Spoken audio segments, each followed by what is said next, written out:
Townsview Post Office, Johannesburg, on the corner of Verona and Prairie Streets. 2 post office employees are engaged in loading a post office van with bulky mail bags. Went to the ice hockey last night. Yeah, what's it like? Terrific, man. Fastest game in the world, you know? That's so. Yeah.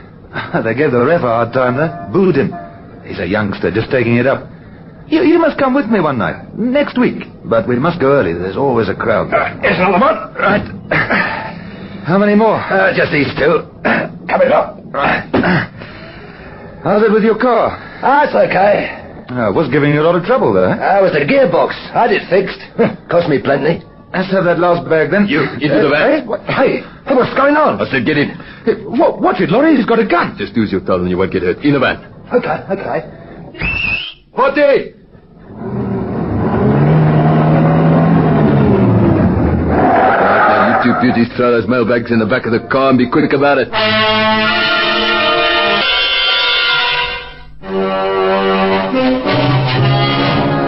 3:27 p.m. The 2 post office employees are throwing the mail bags from the van into the back seat of a fawn-colored Savannah at gunpoint. Come on, hurry it up. Look, man, don't get excited with that thing in your hand. We don't want any trouble. We're doing what you want as quick as we can. Don't have so much to say. Just get on with it. Please, just leave us alone when you go. We'll say nothing. Come on, man, move in. It's okay. I need 2 more. Come on, in the back of the car with those bags. Right, come on, let's go. Just let me attend to these 2. What are you going to do? Shut up. Get in the van. And you. Okay, I'm going. And it will just shut these doors. Come on, Frank, man. In the car, let's go. Right.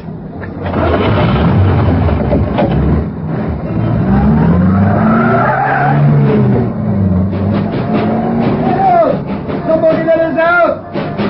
Please, somebody! Help!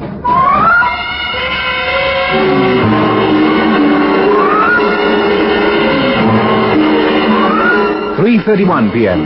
Attracted by the banging and the men's cries for help, a young girl, another post office employee, comes out into the street to see what the matter is. All right, just a minute. How do I open this thing? Just lift the lever and pull. All right. Hurry up! I am, man. What are you doing in there? Mind. We've been robbed. Got to get to a phone. Call the police.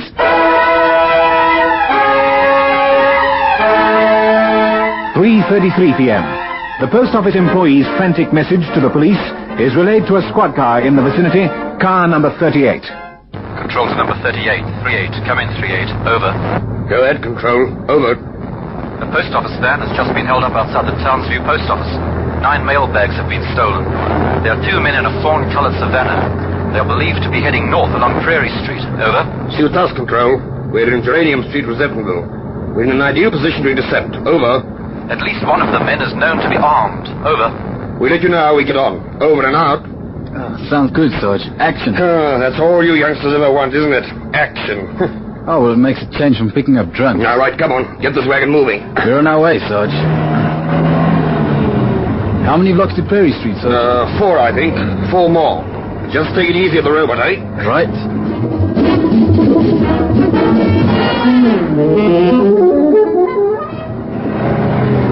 You feeling okay, Potty? I'll feel better when we get to Wemapan and get rid of this car. I'll never forget the look on that one-o's face when he saw the gun. Nearly died.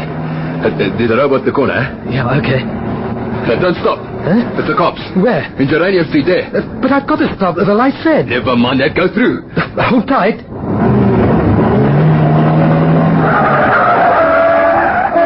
Yeah, the same to you, silly old... They've seen us. What do you mean they've seen us? They're following us. You can shake them off. I hope so. Have you seen those boys drive? No, don't go all hysterical on me. Just concentrate on what you're doing. Well, it's no good going to the pan now to ditch the car. Just shake those cops off. We'll worry about where we're going later. Now turn left at the next street. That's 9th Street. Leads to La Rochelle Road. Just hang on, eh?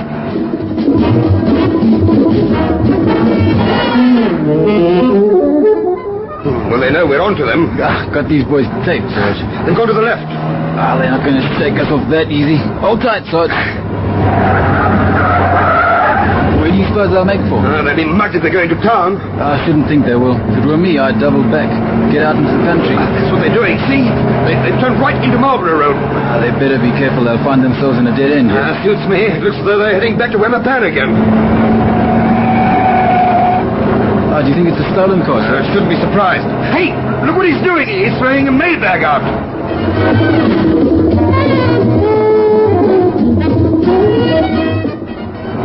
You're crazy, man. After going to all that trouble, you want to throw them out? You just watch. See what happens. There, look at that. It's burst. Let us all over the road.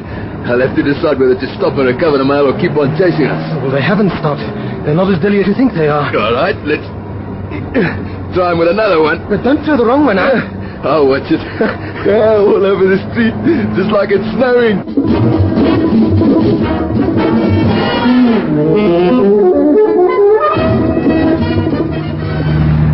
38 to control. Come in, control. Over. Go ahead, 38. Over. These idiots from Townsview Post Office. They're throwing the mailbags out of the car. We'd better arrange for somebody to come to Marlborough Road and pick them up. They're all over the street. Over. All right, 38. Do you need help? Over. We're managing very well, Control. If it gets difficult, I'll call you up. Over and out. They're going around the pan, on the dirt road. Then they've had it. Leads to a mine dump. Whoops, there goes another mailbag. Well, why is he hanging out of the car like that? Look out, Sarge, he's going to shoot us. Blast! Oh, sorry, Sarge. I had to stop. I can't see a thing. Knock it out. Knock all the glass out. Right, Sarge. Just be careful you don't cut yourself. All right. They can't go anywhere up this road. No, unless they ditch the car and go over the mine dump. Let's go and see.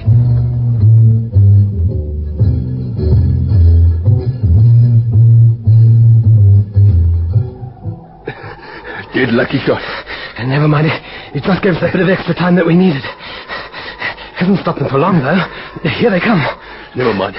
We'll be up and over this mine up in a minute or two. They'll start shooting in a minute. But just keep your head. It's a devil of a range for a revolver. I just hope you're right. Come on, pussy man. We just had a bit of bad luck. We'll be all right once we're over the top. Just hang on to that mailbag, eh? Gets heavier every step I take. It's murder climbing up in the sand. Well, shoot to see where it gets you. Hangpin, I didn't bargain for this. And you saw where the bullet went. There's one of us about 10 feet.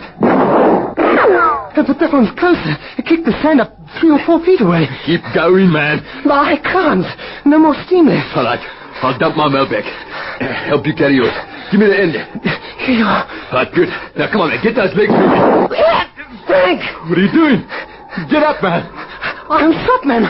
My back. Never. No, I am. No. I can't feel my legs. And there's blood. Look at it on my hand. Oh, I should have known not to get mixed up with you. You're a reed in the wind, man. Get up. I can't, man. I've had it. I'm shot in my back. But give me that bag. Oh, don't leave me, Frank. Please. You're a liability. You've loused that up. Give me the bag. But don't leave me here, you swine. You'll be all right. I'll take you to the hospital. Frank! We've wounded one of them, Control. We're going up to fetch him just now. Over. And the other one? Over. He's gone over the top of the mine dump. It's my guess that he'll come out on the road. N Street extension, probably. Can you send somebody to intercept him? Over. Right away. Give me a description of the man. Over. Middle 20s, medium height, dark. Seems to have a swarthy complexion. Brown pants and an orange jersey. You couldn't miss him. Over. All right, Sergeant. We'll arrange a little reception committee for him. Over and out. Car number 15. 15. Come in, 15. Over. Go ahead, Control. Over. Did you receive all that, 15? Over. Loud and clear. We're on our way. Over and out. All right, Sarge. Yes, there'll be somebody on hand to meet him when he hits the road. Looks as though we're going to need an ambulance. Yeah, let's go and see how bad he is. Crazy young devils, trying to make an easy living. And what did he get for his trouble? Huh, a bullet in his rump.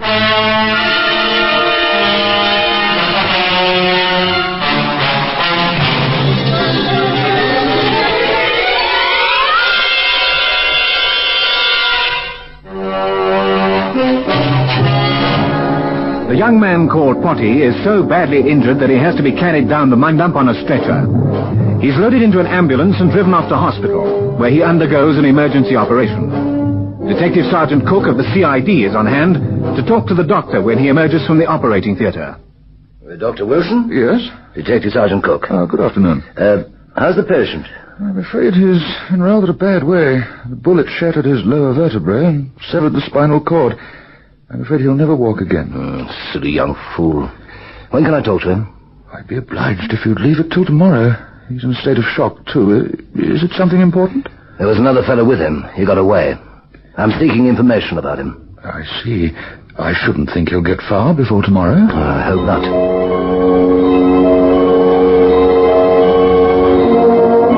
10:50 a.m. the next day. Detective Sergeant Cook arrives at the hospital and makes his way to the ward where the young man called Potty is being cared for. I'm a police officer. I want to ask you some questions. Yeah? What's your name? Rocco Potty, that. And your address? 81 Bob Street, Regent's Park. Street, Regent's Park. Who's your pal? You mean he got away? Yes, he gave us the slip. And there's a mailbag missing. You stole 9 from Townsview Post Office. We've recovered 8. Where do we find him? You don't expect me to tell, do you? Honor among thieves, eh? You little twerp. Your mate obviously doesn't think so highly of you. I don't blame him for leaving me. I'd have left him. I reckon this little caper's cost you plenty. Yeah, my legs are paralyzed from that lousy cop's bullet. That lousy cop was doing his duty. If you'd heeded his warning and stopped, he wouldn't have fired at you. You know to blame for your condition but yourself. Yeah, well, I know what I think. Little tough guy, aren't you? I manage. Well, find out who he is. It won't take us long either. Ah. Well, for a start, I'll visit your parents and ask about the people you associate with.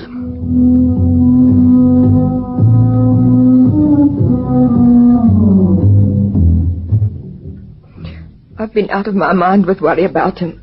He's never been out all night before. Which hospital is he in? South Front. Is he badly hurt? They're doing all they can for him. He's quite comfortable now. Oh, I don't know. I've tried to bring him up decently. Mrs. Posseter, your son's friends. Yes, I know what you're going to say. It's Frank Milburn. Where do I find him? Oh, somewhere in Stamford Street. I don't know the number. Which suburb? Forest Hill.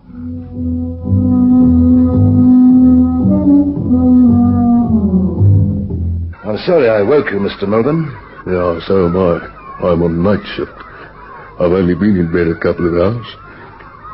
What's the trouble? Is, Frank at home? I don't know. Let's go and see.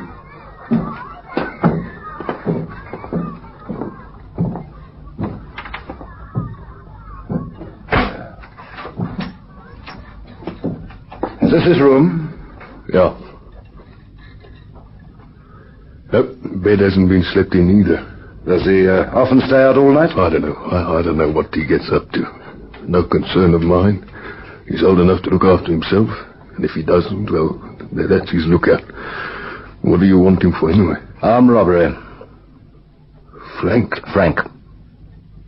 Well, just wait till I see him. That's not the way we brought him up, I can assure you. He was brought up to respect other people's property. Well, it looks as though he's been receiving lessons of another kind from somewhere else. Well, he didn't pick it up in this house. What connection has your son ever had with Townsview Post Office? Well, that was the first job he had when he left school. Didn't stick it long. Long enough to find out the routine. He got away with a bag of registered letters and parcels. Oh, no, really, I just don't know. Don't know what things are coming to. Whether you like it or not, Mr. Milburn, your son is a criminal. If he turns up here, it's your duty to report to us. Turn my own boy in? Don't be so silly. It's an offense to harbor a criminal. You'll become an accessory after the fact. You can go to the devil. That'll be the day when I turn my own flesh and blood over to the police. And I don't care what he's done. All right. You've been warned. Where is he employed? Well, he's a panel beater. Vulcan spray painters. Where's that? Elof Street Extension.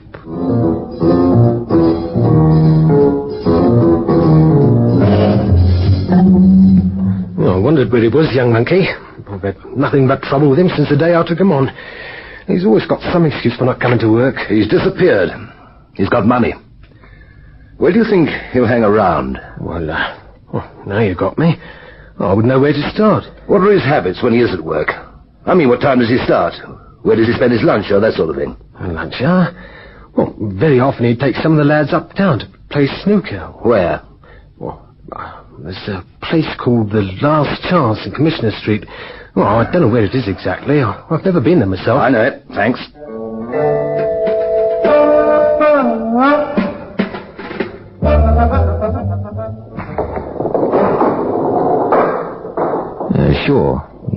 out 2 or 3 times a week. Not today, though. If he comes in, ring me at this number. I'll make it worth your while. You mean there's a reward? We're prepared to pay for reliable information. Okay. I'm your man.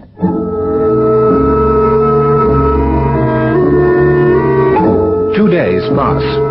Nothing is seen or heard of the missing man. Having tried every avenue, Detective Sergeant Cook goes to see the brigadier in charge of the CID. I'll be grateful for any suggestions, sir. Here's my report on the case so far. Hospital. Father. Employer. And, you've turned up nothing. All the information that's available about him, sir, but I can't put my finger on him. Have you got his home under surveillance? Yes, sir. Along with the place he works, the South Runt Hospital, and young Potteeter's home. Good. What about the banks? Banks, sir? Yes. That mail bag he got away with must have had checks and cash galore. Estimated by the post office to be of the value of 16,000 runt. Quite a haul for an amateur. Well, it's my guess that it won't be long before he starts trying to cash some of those checks. Then he's in trouble. Well, go on, sir. Well, it's going to involve some foot slogging, trek around the banks. Look, man, have a photograph of Milburn reproduced. 30 or 40 copies. As many as you need. Visit the banks in the central area and on the fringes of the central area. Very good, sir.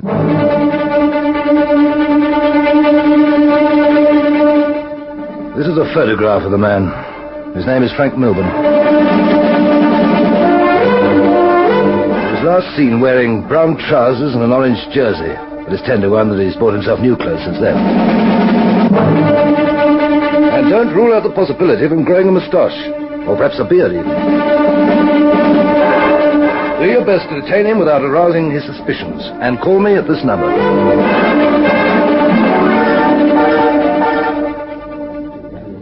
Morning. Can I help you? Oh, morning. I want to open an account. Certainly, sir. If you'll just fill in this form, and then I'll arrange for you to see the sub-accountant. Doc. There's a pen and everything you'll need over on the desk there. Thanks. I'm sure it's him, Mr. Van. Yes, well, let's have a look at the photograph. Got it in my drawer here somewhere. Here we are. Is this him? Yes, except he's got longer sideburns now. Well, have him come in here to see me. I'll keep him busy. If I cough when I've seen him, then you'll know you have to go and phone the police. Yes. What's his name? Cook. Quite nice looking. Yes, that's it. Cook. Here's his telephone number. But only if I cough. All right. Thank you. Now, if you'll just come this way to see Mr. van Rensburg. Right. Is it okay if I smoke? Yes, fine. Come in. What is your name, please? Thurgood. Thanks. Mr. Thurgood to see you. Come in, Mr. Thurgood. Come in and sit down. Oh, thanks.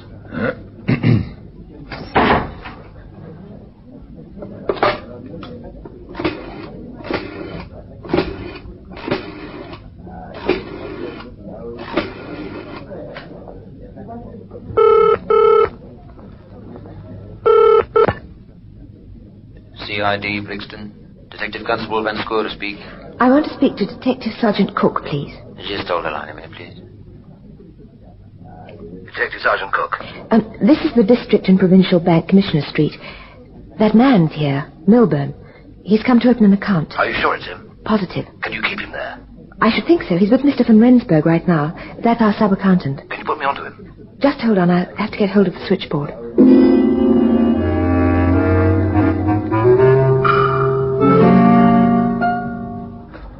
I see, Mr. Thurgood. And how much do you anticipate depositing? Well, it's a few thousand wrong. Do excuse me for a moment, will you? Van Rensburg speaking. Mr. van Rensburg, don't show any sign of alarm. Just act naturally. This is Detective Sergeant Cook speaking. Yeah? I want you to detain that man. Just keep him at the bank for 10 or 15 minutes. 20 minutes if you can. That shouldn't be too difficult. He's more than likely got a gun. So we won't arrest him on the bank's premises. We'll detain him as he steps outside. Well, you'd know best about that, but you can rely on us to be as cooperative as we can. Thank you, Mr. van Rensburg. I'll be along there personally in a few minutes. Good. And don't worry, we'll take care of everything at this end. Good. I'll be with you presently.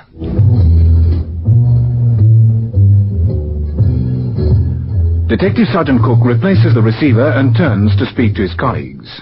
Anybody going down, Tom? What's the bank? It's Melbourne. Do you remember that mailbag case? Yeah, you onto something? He's a sitting duck waiting to be arrested. I'm just going downtown with Bantu Constable Dlamini. Ah, thanks.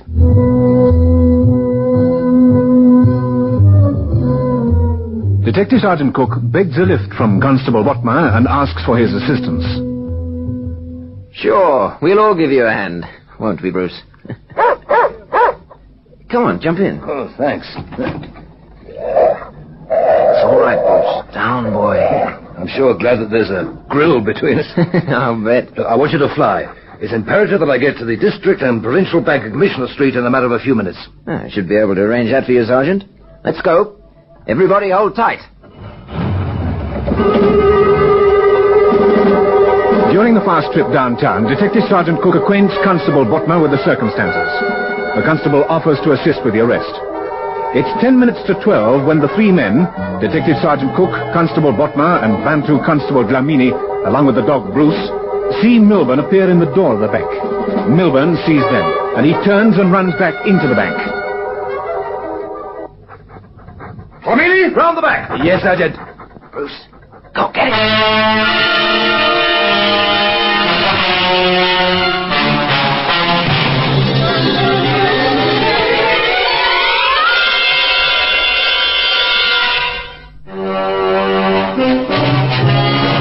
Constable Watmer slips the dog's leash. The dog bounds up the steps of the bank and streaks in through the door.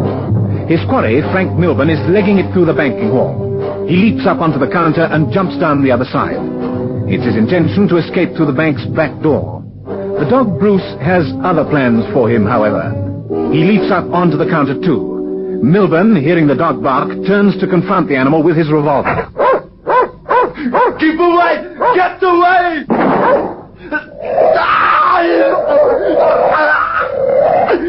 No, call him off, that's enough! No! Drop that gun, Milburn. Yes, I will now! Bruce, heel. Just lie where you are, Milburn. Don't try anything fancy. You're under arrest.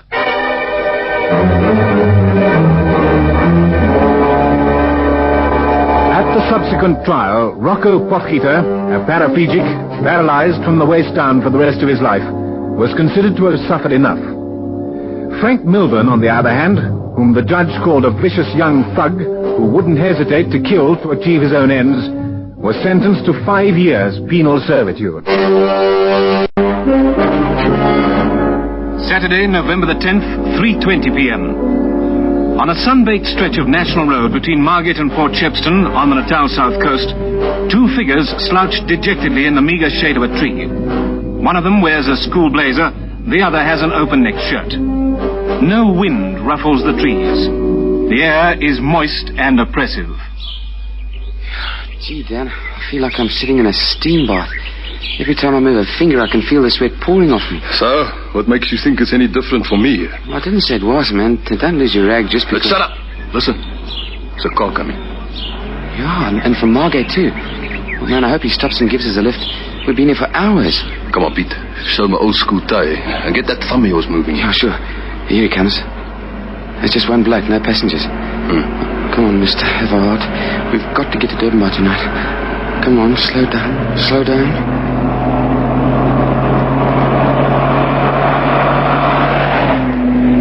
Are you rubbish? You no good piece of rubbish. Hey, take it easy, man. You know what I'd do to that fat slob if I got my hands on him? I'd kill him, Pete. So help me, I'd kill him.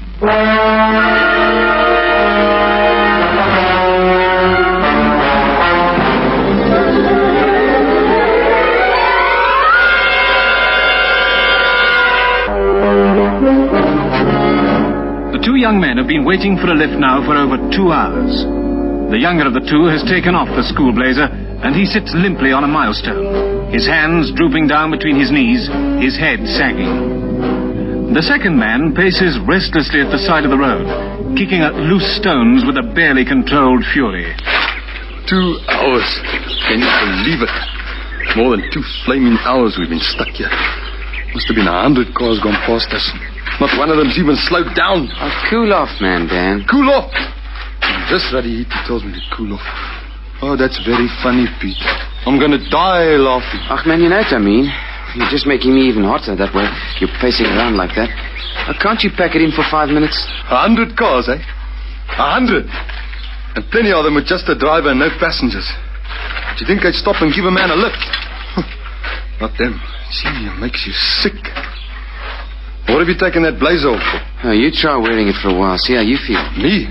Don't be ridiculous. Take one look at me and see I wasn't a school kid. You're different, Pete. You've got a young-looking face. Yeah, such a bright idea of yours anyway. Sure they stopped for a school kid, he says. A fat lot of use it's been. So? Is it my fault there been such a lot of crumbs driving you along here?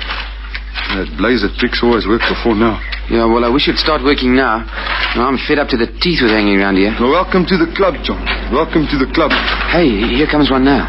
Quick, put the blazer back on. Move it. For Pete's sake, stop fumbling around like an old woman. Come on. Well, keep your wool on. There, that's it. Oh. Okay, now let's see what luck we've got. I'll flash him that dazzling smile of yours, Pete. Give him a full personality treatment. Come on, baby. Slow down, will you? Give us a break.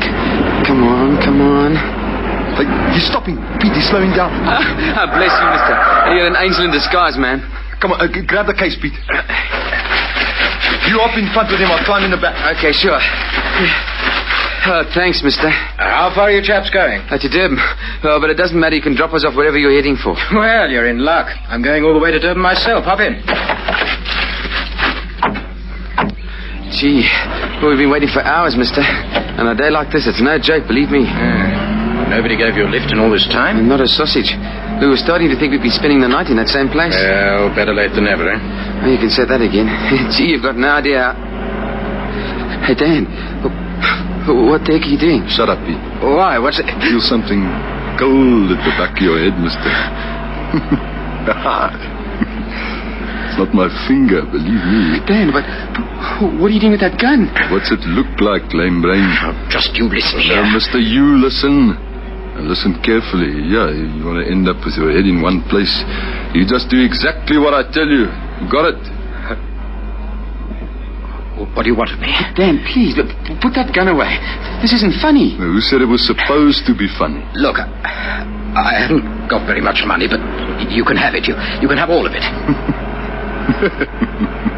Now, isn't that nice of the man, Pete? Dan, listen to me. Please listen to me. You don't know what you're doing. Put that gun away, please. Shut up, Pete. You're sounding like an old woman. Listen, I'll give you anything you want. Just don't pull that trigger, please. Start slowing up, mister. Pull over to the side of the road. What are you going to do? You'll see, mister. You'll see.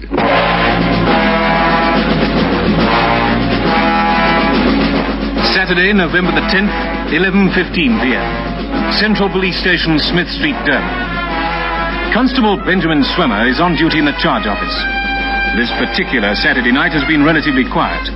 A few arrests for drunkenness and disorderly conduct. One suspected prowler reported in a block of flats on the Esplanade. Constable Swimmer hears footsteps moving hesitantly onto the wooden floorboards of the charge office. He looks up.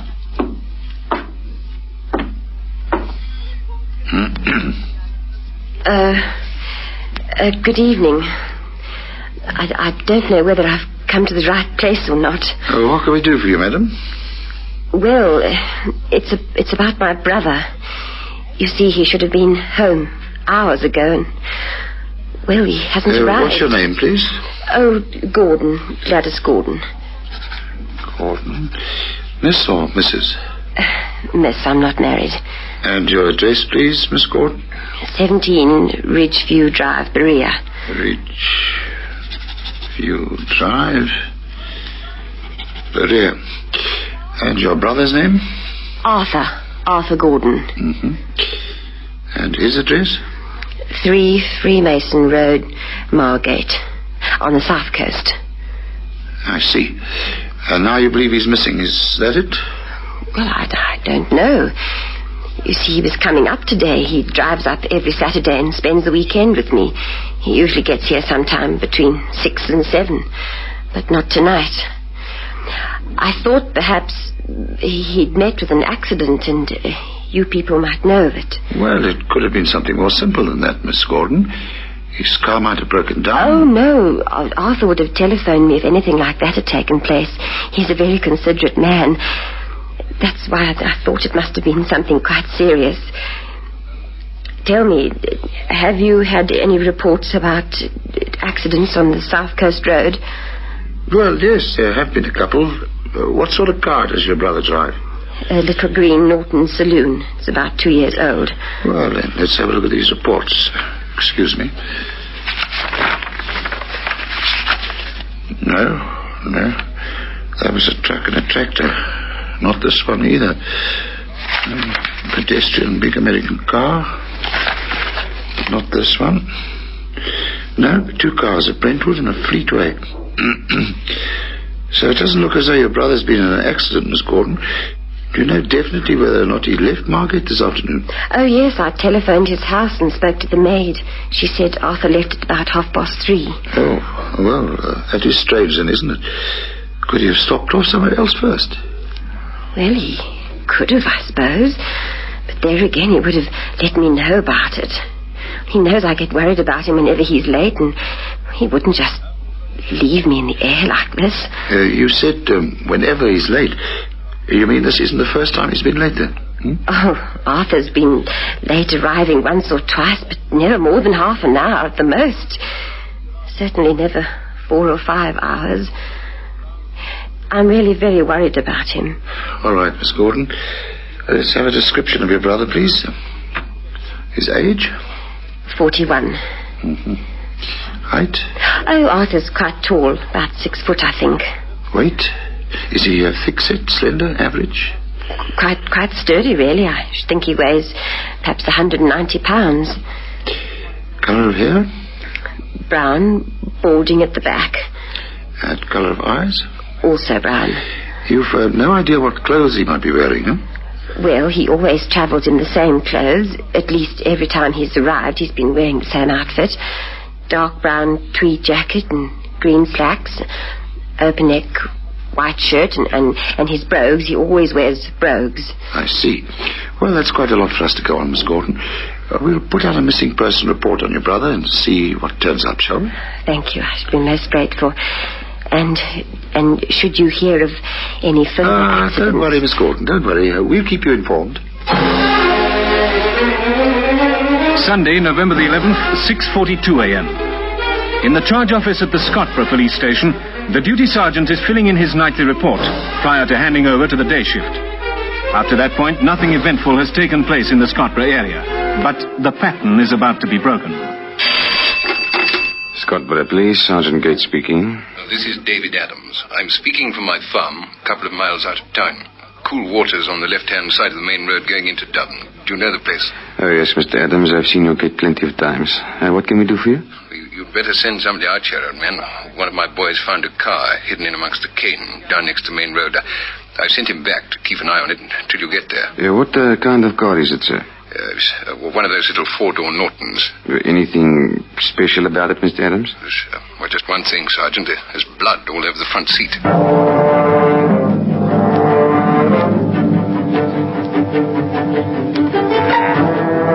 In a police car heading towards Scottborough are Constable Marcus and Captain Bernard Wilson of the Murder and Robbery Squad. Although it's still early, the sun is fierce and blinding, and all the car windows are open. What was the name of the farm again, sir? Cool Waters. It's about 2 miles before we get to Scottborough. The entrance will be on the right. No, I don't suppose there's any doubt that this is Arthur Gordon's car, sir? No doubt at all. We checked on the registration number. It doesn't sound too pleasant, sir. Not with that report of blood all over the place. No, not pleasant at all. But no sign of Gordon himself. The Scottborough boys have searched that entire area. But there are an awful lot of cane fields around there. The body could have been dumped almost anywhere. You sound quite sure that there is a body, sir. What do you think? A normally reliable man fails to arrive at his destination on time. The next morning his car's found abandoned with bloodstains spattered all over the front seat. It doesn't take a genius to come to the right conclusion. No, I suppose not, sir. Control to car 37. Come in, 37. Over. 37 to control. This is Captain Wilson. Over. I have a message for you from Brigadier Lombard, Captain. The Port Shepston police sent in a report less than 10 minutes ago. They found the body of an unidentified white man in a ditch just outside the town, sir. The report states that he was wearing green slacks and a brown sports jacket. Brigadier Lombard thinks it could well be Arthur Gordon.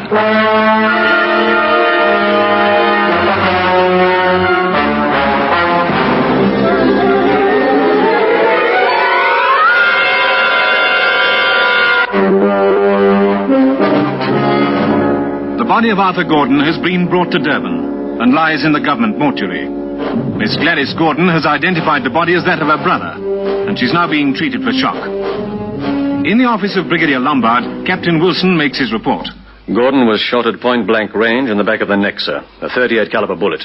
We've no doubt the shooting took place where the body was found, and the car was then driven by the murderer to Scotborough. The fuel tank was just about empty, and he probably didn't want to take a chance on stopping at a garage. In case the attendant noticed blood, I suppose, and remembered the driver. Find anything useful at the scene of the crime? I'm afraid not, sir. We searched for the empty cartridge case, but there was nothing doing. We thought it might have been ejected into the car, but there was no sign of it there either. The original Shepston report said the man was unidentified. No papers or anything like that on him? No, sir. No papers, no wallet, no wristwatch. Should there have been a watch? Yes, sir. I've spoken to Miss Gordon. She says she gave her brother a very expensive gold watch as a birthday present 2 years ago.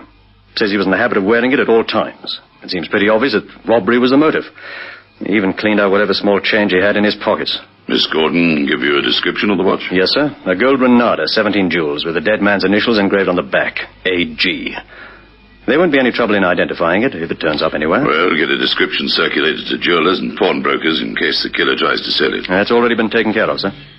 Any theories about the killing, Captain? Yes, sir. Miss Gordon told me her brother was in the habit of giving lifts to hitchhikers.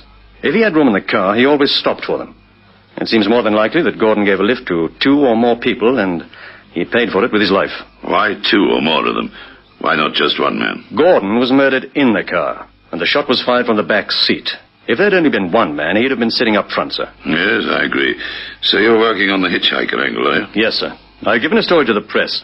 There should be a front-page splash tomorrow morning. They'll ask for anyone who saw any hitchhikers on that road at the time to get in touch with us. Oh, and also in the vicinity of Scotborough yesterday evening. They might well have tried to thumb another lift after they dumped Gordon's car. If they did, Captain, we might very well expect another murder.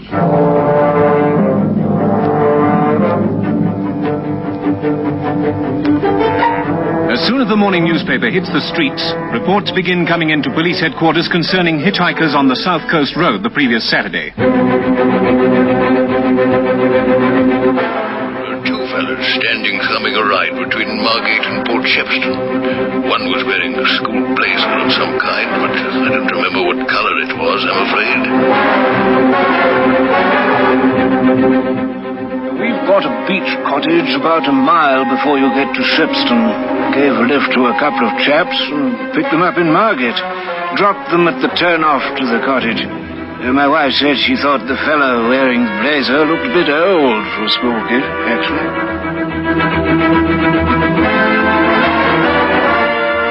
My husband suggested stopping for them, but I made him drive on. I didn't like the looks of them one little bit. It seems that I was right. If we had done, we'd be investigating our murders by now.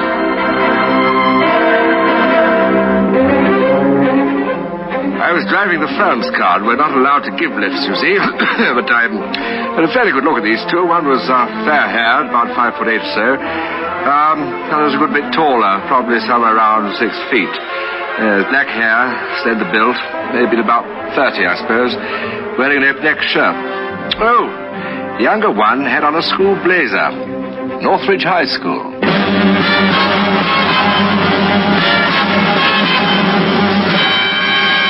By noon, Captain Wilson has received more than 50 telephone calls concerning the 2 hitchhikers. Remarkably few of the callers are able to give positive descriptions of the 2 men, but those that do describe them agree on the main points of identity. One man was of average height with fair hair and wearing a Northridge High School blazer. 3 different callers make the same remark, that he seemed to be older than a schoolboy. The second man is described as tall, slender, with a thick mop of black hair. Captain Wilson reports back to Brigadier Lombard. We're making progress, sir. I've been in touch with the headmaster of Northridge, and he's going to let me have a list of all past pupils of the school answering to the younger man's description. All those that have left the school in the past 5 years, that is. Why 5 years? Well, sir, most scholars don't hang on to their school blazers. They invariably pass them on to the servants or hand them down to younger brothers.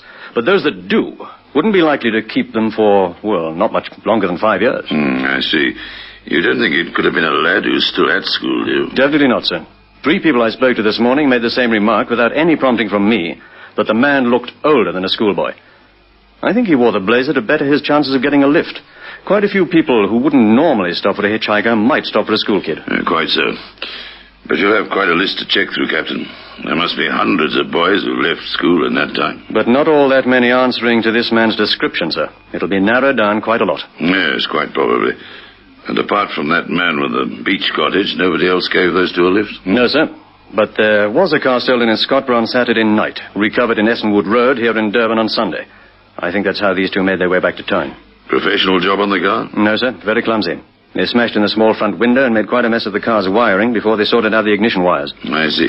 Anything else? You any ideas about these men? Well, sir, I think they've probably been on a holiday down in Margate. Maybe just a few days.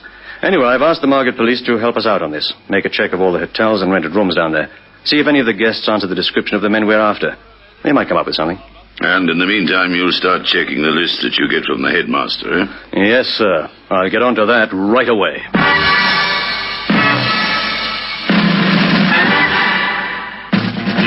The list proves more lengthy than Captain Wilson had anticipated. 31 names to check, and the knowledge that there'll surely be more than one address per person to check out before finding the men concerned. Most of the men on the list have moved away from their homes. Some have married and started families of their own. Captain Wilson starts at the top and methodically tracks down name after name.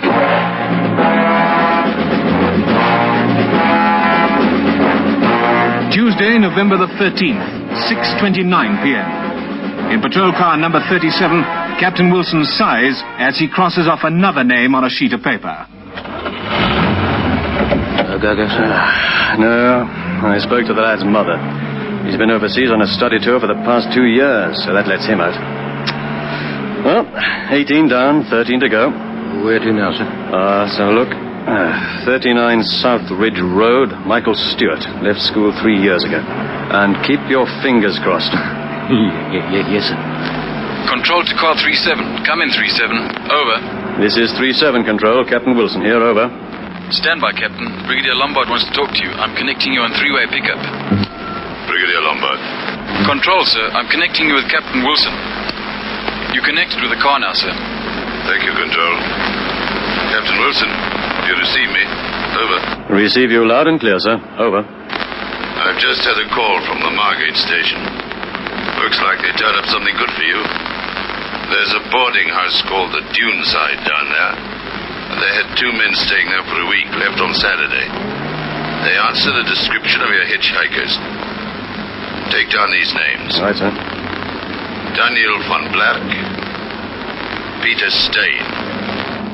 See if you've got any names like that on your list. Over. Van Blerk. No, I don't think so. Steen. Peter. He's down here, all right, sir.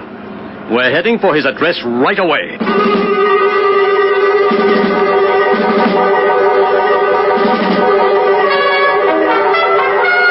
The address on Captain Wilson's list proves to be that of Peter Stein's parents. Mr. Stein Sr. tells Captain Wilson that his son lives in a block of flats on the beachfront and that he has just returned from a holiday in Margate. He informs the captain further that his son has been keeping company with a man of whom the parents disapprove strongly. A man of about 6 foot, with black hair and slender build. Name, Daniel van Blerk. Captain Wilson and Constable Marcus head at once for the beachfront address. Better stand to one side, Constable, just in case. If these are the men we want, they'll be armed. All right, sir. He's taking his time answering, sir. Maybe he's not at home. Then we'll wait. I hear someone coming now. Yes, what is it? Mr. Peter Stein? Yes, that's right. Captain Wilson, police. May I come in? Well, I don't... I mean, it's not very convenient. You've got someone with you? Yeah, that's right. It wouldn't be Mr. van Blerk, would it? Hey, how did... We'd like to talk to him too, Mr. Stain. I think you better let us in. All right. But I don't know what this is all about. We haven't told you yet. Thank you. Well, police. What have you been up to, Pete? They want to talk to us, Dan, but both of us. Well, isn't that cozy? I suppose you've got some sort of identification, have you? I'm Captain Wilson. Here's my certificate of appointment. Oh, very pretty. So, what can we do for you? I think you know why we're here, Mr. Van Blerk. Suddenly, I'm psychic. I believe I've seen your face before, Van Blerk. In our files. Armed robbery, wasn't it? And assault with intent.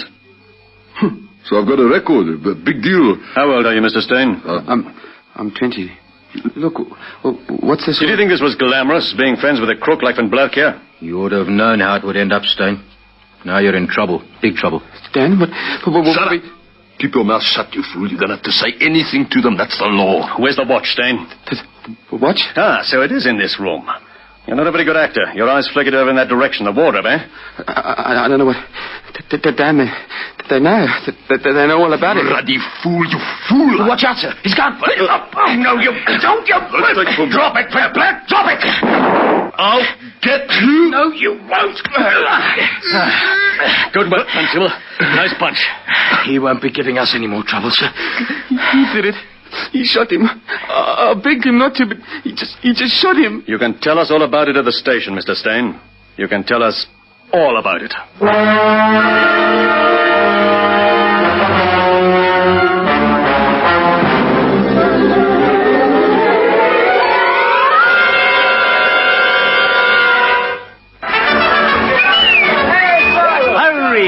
Hurry to the General Motors Parade of Values, the greatest show on worth at your GM dealer now.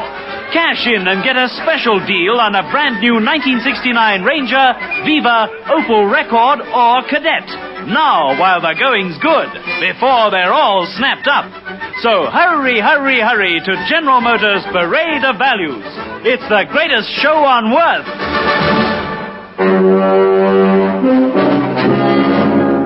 Peter Stain made a full confession and surrendered the wristwatch stolen from the murdered man. Daniel van Blerk made a countercharge, stating that Stain had been the killer. At their trial, the judge disbelieved van Blerk's story and accepted the facts according to Stain's confession. In his summing up, he said that the only point which had not been proved was intention to kill.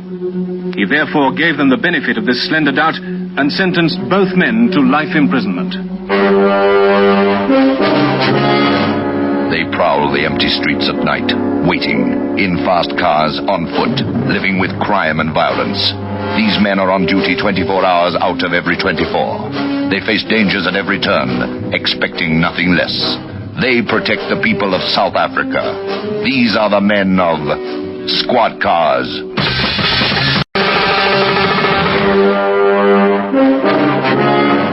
Thursday, December the 5th, 4:50 a.m. Dawn hasn't yet begun to color the blackness of the early morning Durban sky. In the moistness of the air, street lamps are blurred islands of yellow. A solitary car cruises slowly down West Street, its headlights misted pools like the drowsy eyes of a yawning drunk. The car stops for a street traffic light, which flashes out an officious command of red to an otherwise empty street. In the car are Detective Sergeant Michael Vincent and Constable Adrian Bester. The night for them has been routine. A brawl at a beachfront nightclub, a burglar alarm in a city departmental store triggered by an incautious cat, a prowler reported for the 12th time in as many weeks by a lonely old woman to whom the investigating policemen are welcome company. The traffic light cools to green, and the car moves on, heading towards the West Street groin. Another wild night, eh, Constable? Suits me, Sergeant. I'm a peace-loving type. Then you're in the right job. Nothing dangerous ever happens on the force, you know that. Yeah, that's why I joined the force, Sergeant. Yes, for the peace of it. And I've got the scars to prove it. You'd be a funny kind of cop if you didn't have a scar or two. Where to now? Snow Parade or Addington? Oh, let's see if there's anything down Addington way. We cruise back along Point Road. Right, Sergeant. Hold it. Slow down. Hey, what's that? Somebody lying in the gutter over there. Could be a drunk. Could be something worse. Let's take a look.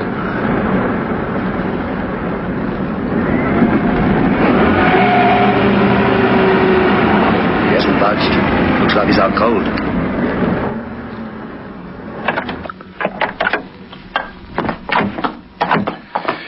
All right. Lying face down, one arm flung over his head. Can't see much. Oh, let's have a look now. Come on. Oh, somebody didn't like his face very much. Yeah, he's no drunk. Assault victim. Whoever did it certainly put the boot in.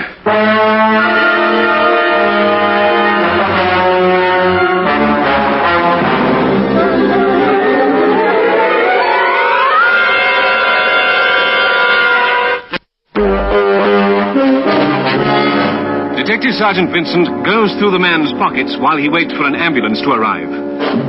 The assault victim carries papers identifying him as Brian Jessup, a journalist on the Durban morning newspaper. He also carries a small pocket diary. Next to December the 5th is a cryptic entry, Benji Dacha.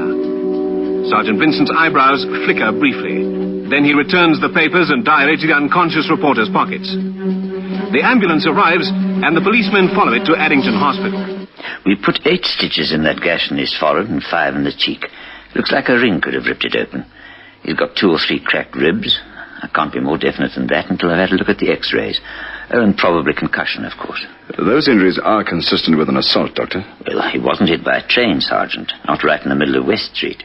It could have been a car accident. No, I was just being facetious. It's been a long night, I'm sorry. Yes, definitely an assault. No 2 ways about it. And from the looks of it, probably more than one man was responsible for it. Is he still unconscious? Can we talk to him? No, he's right out. I've given him a pretty strong sedative. He'll sleep for hours yet. I wouldn't like to have his head when he wakes up. One other thing, Doctor. Could he have been smoking Dacha? Dacha? No, I shouldn't think it likely. I know the smell of it rather well. We get enough people brought in here who have been smoking the stuff, and it seems to cling to their clothes and comes out of their pores. I didn't smell anything like that in him. No, neither did I. Any particular reason for asking? Oh, nothing special, just an idea I had. Oh, come to think of it, I can be more definite than that. He certainly wasn't under the influence of Dacha, or any other narcotic for that matter. How do you know? When I examined him, I naturally looked at his eyes. The pupils were normal, neither dilated nor contracted. If he had been on Dacha, they'd have been little pinpoints, Sergeant, and probably bloodshot. His weren't. So whatever your idea was, forget it. Later that morning, Detective Sergeant Vincent calls at the newspaper that employs Brian Jessup. He's directed to the floor housing the editorial section and makes his way to an office at the end of a long corridor.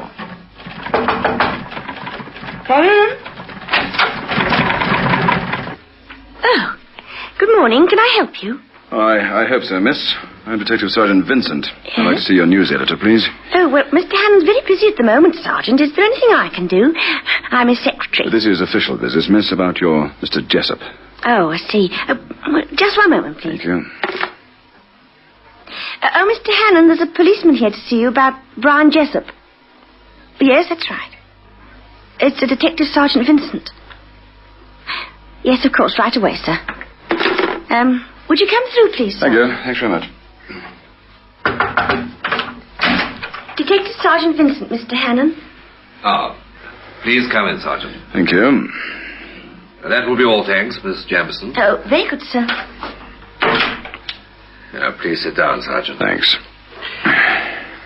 My secretary said this was in connection with young Brian. Is that right? Brian Jessup, yes, that's right, sir. How young is he?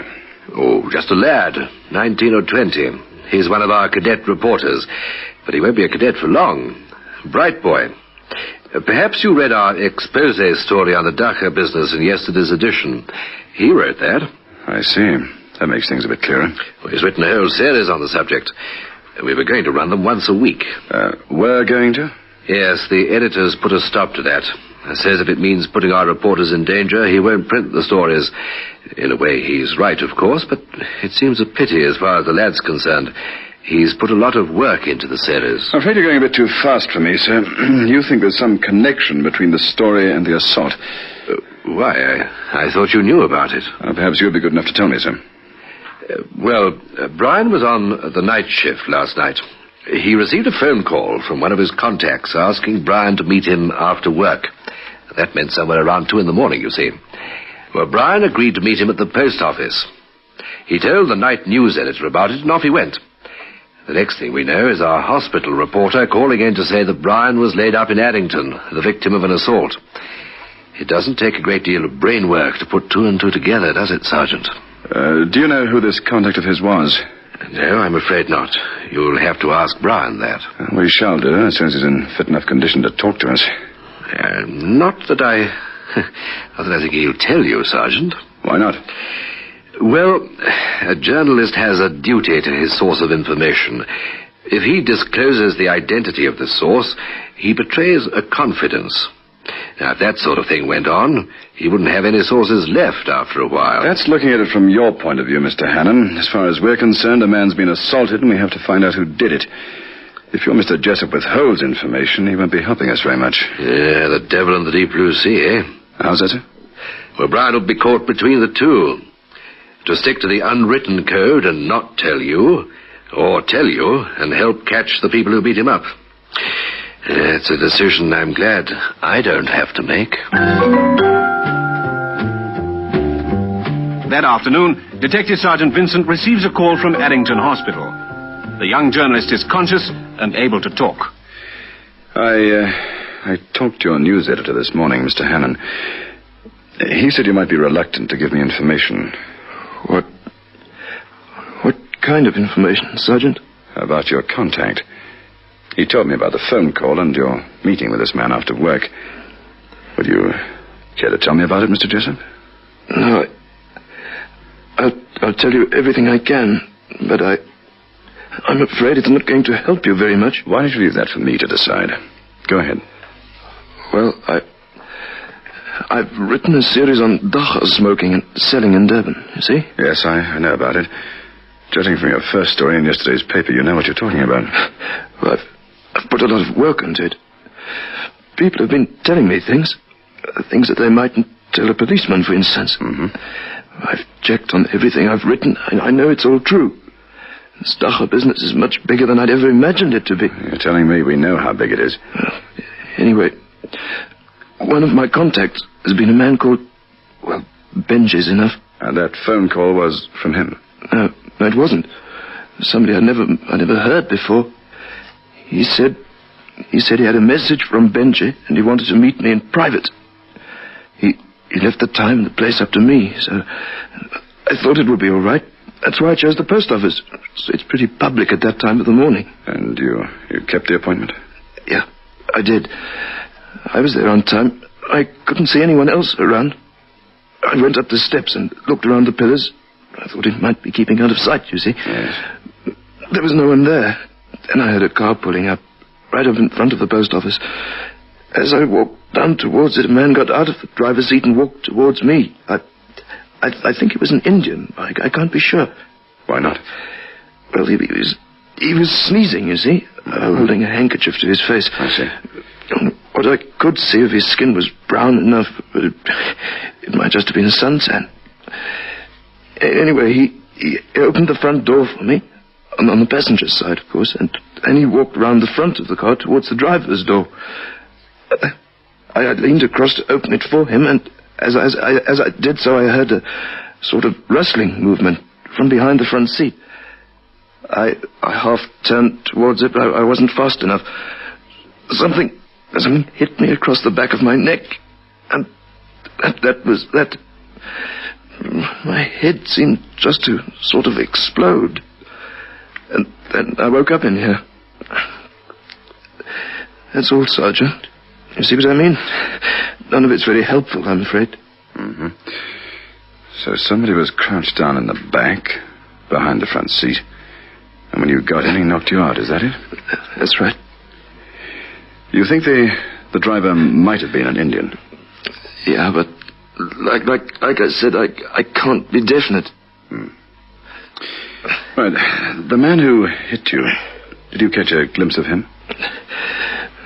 No, nothing at all.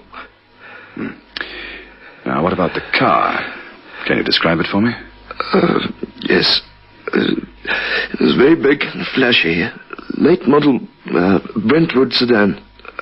Two-tone. Dark blue and white. A lot of chrome. Brentwood sedan, two-tone. Lots of chrome. Registration? I couldn't see the number plate. You see, the car was parked broadside on as I came down the steps. There was a mascot thing dangling down from the rearview mirror. I think it was a sort of little red devil. Mm-hmm. Now, this man with the handkerchief, did he say anything to you? He just said, hop in. We can talk in the car. That's all he said. I see. Anything special about his voice? Indian accent? I couldn't tell, Sergeant. It was muffled by the handkerchief. I see. So you wouldn't be able to identify him, huh? I'm afraid not. Well, we've had cases that started out a lot tougher than this one, and we've cracked them. Let's just hope that we'll be as lucky with yours.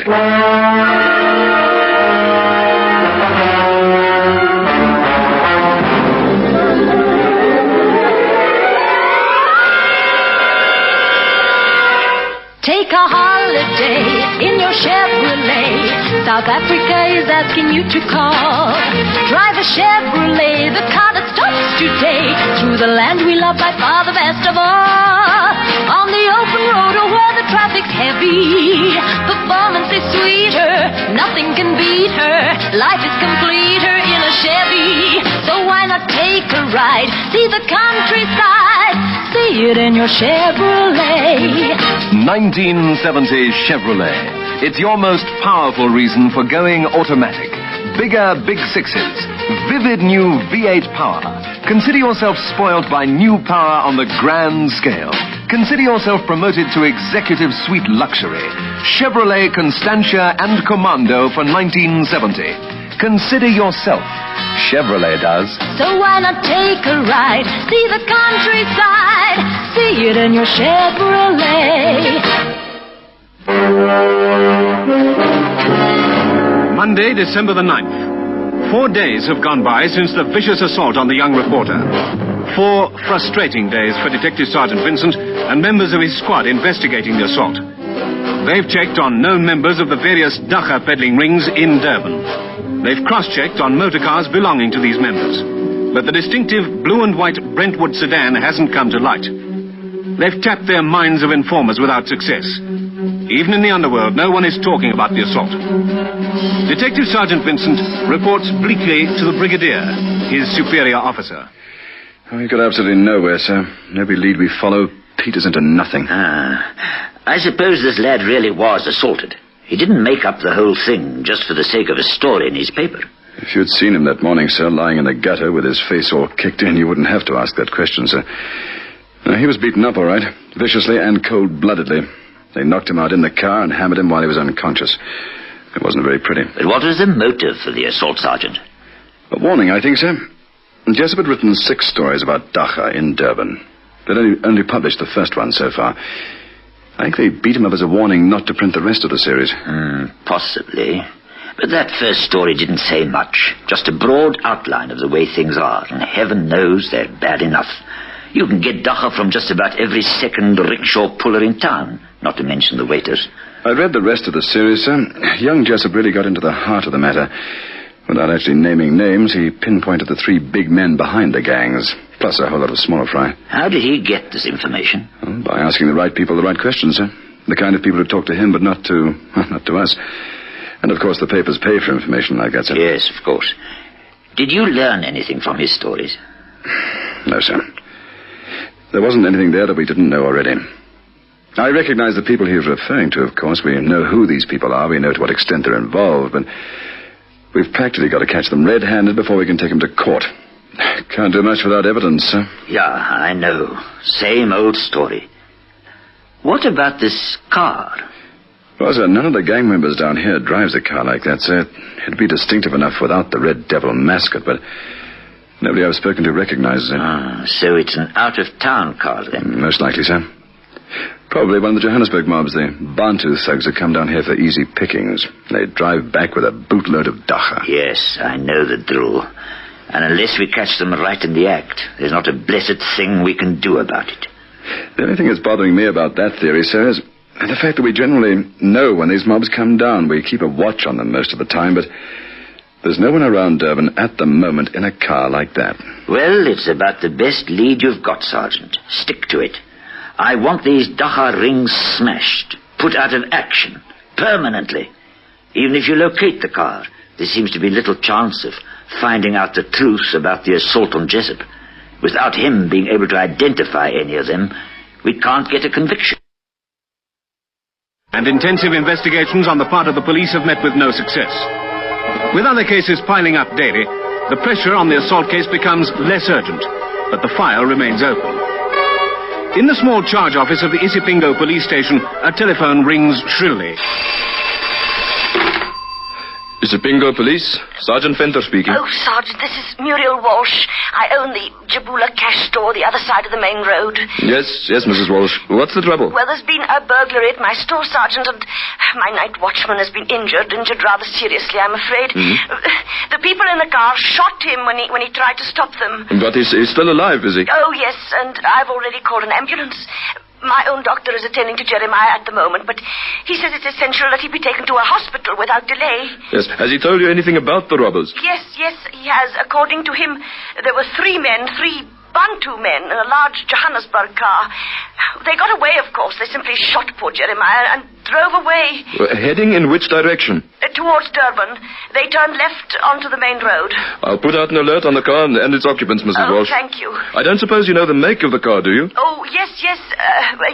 Jeremiah was most insistent about it. He said it was a blue and white Brentwood sedan. Sergeant Fenter immediately contacts Flying Squad Headquarters, Stamford Hill. He relates the facts of the report from Mrs. Walsh, and the information is typed out in the form of a radio message. This message is then taken at once to the officer in charge of the radio room. He glances at it and hands it to a constable in the transmitting room. Here, Constable. Transmit to all cars immediately. Right, sir. Control to all cars. Be on the lookout for a late model Brentwood sedan, dark blue and white, believed to be heading towards the Durban area from Isipingo. Occupants are 3 Bantu men, suspected of taking part in a burglary. These men are armed and dangerous. The car has a Johannesburg registration. I repeat, a late model Brentwood sedan, dark blue and white, with a Johannesburg registration. Intercept and arrest occupants. 11:50 p.m. The late-night Saturday traffic is beginning to thin out as the cinema crowds head homewards. Car 27 proceeds south on Moore Road, cruising slowly. At the wheel, Constable Bester glances idly at faces on the right-hand side of the road. Beside him, Detective Sergeant Vincent takes in the human traffic on the left-hand side. Thus far, the evening has been quiet. No familiar faces this side, sir. You spot anyone your side? Oh, a few, but nobody important. None of the known housebreakers or pickpockets. So, this wouldn't be a good area for them. They want crowds, excitement, bustle. They don't operate in the quiet residential areas. There's a group hanging around on the next corner, sir. Looks like a bunch of loafers. All right, slow down as you pass them. Let them know we're in the vicinity, keeping an eye on them. Might prove discouraging if they are up to some kind of mischief.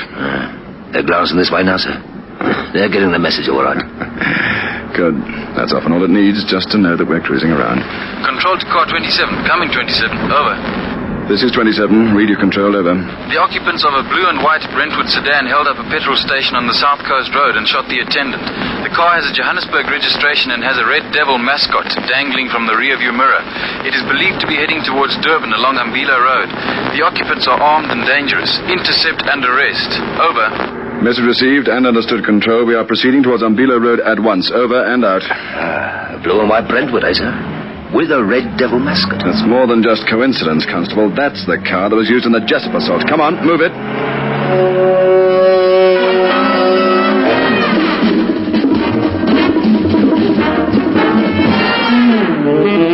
We're getting towards the end of Ambila now, sir. Not a sign of them. They could have switched one of the side roads, but I doubt it.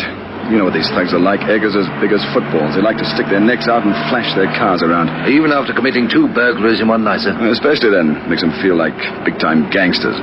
If they could, they'd stick a sign to that effect on the doors of their car. Hey, hang on, sir. What is it? There's a car heading towards us now. Blue and white. And it could be a Brentwood. Cruising nice and slowly, so they haven't got a care in the world. All right. Easy now. Let's get a look at them. 2 men in front, both Bantu. Looks like another in the back. It's a Brentford, all right. No mistake about that. And there's something red dangling behind the windscreen, sir. That'll be the mascot. Right. Let them get past, then do a U-turn and close in on them. Try not to make too much fuss about it. Maybe we can sneak up before they realize we're onto them. Hello, sir. They're going past now, sir. Okay. Definitely 3 occupants, all bound to. All right. Make your turn now. They're about 60 yards in front, sir. 2 cars are between us. Shall I close in on them? Yeah, do that. If we stick behind this second car, we ought to be able to get within 10 or 15 yards of them without them spotting us. Let's hope so anyway. I can crowd them and force them off the road if they're not moving too fast. Blast, they've seen us. The man in the back seat's looking around this way. Close in, now. Right, sir. Here we go. Now, they're picking up speed, and that's a powerful car they've got. Give everything you can, Constable. They're swinging out. Gonna do a U-turn. Well, they're gonna make a chase of it, huh? Here they come. Get after them. They're doubling back. Ram them. Calm down this island, sir. I'll have to turn around. Hurry it, man. Here we go. Yeah, they've increased their lead, and that driver's weaving in and out of the traffic like a maniac. He doesn't handle the car too well, sir. I think we can close in on him. He's hitting his brake all the time. That'll cost him a few precious seconds. All right, good work. You've narrowed the gap already. Close them another 10 yards, they'll be able to get a shot at them. Not long now. A minute at the most. They'll let Control know what's happening. Maybe they can bring in other cars in this vicinity. Car 27 to Control. 27 to Control. Do you read me, Control? Over. Receiving you, 27. Over. We've intercepted the Brentwood sedan in Umbilo Road. We are in pursuit, heading west on Umbilo. Bring in any other cars in this area, please. Over. Message received and understood, 27. Over and out. We're about in range now, sir. Closing fast. All right, let's see what we can... They're opening fire on us. Yeah. That one came off the right mudguard. Passenger in the back seat, leaning out of the window. All right, let's see how they like a bit of their own medicine. Try to hold her steady, Constable, will you? Hey, you've hit that back window, sir. It looks like another hole on the right side of the boot. Well, we'll have to do better than that, won't we? Near misses aren't going to stop them. You did it. You hit that tire. Right. Now for the jackpot prize. This is as far as... Sergeant! He's been hit. All right, you rats. Now for you. I'm going to ram them off the road. They won't get far with their flat tire. Here we go.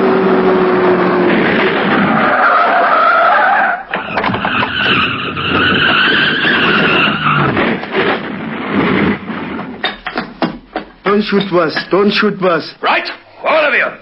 Out. Your little joyride is over.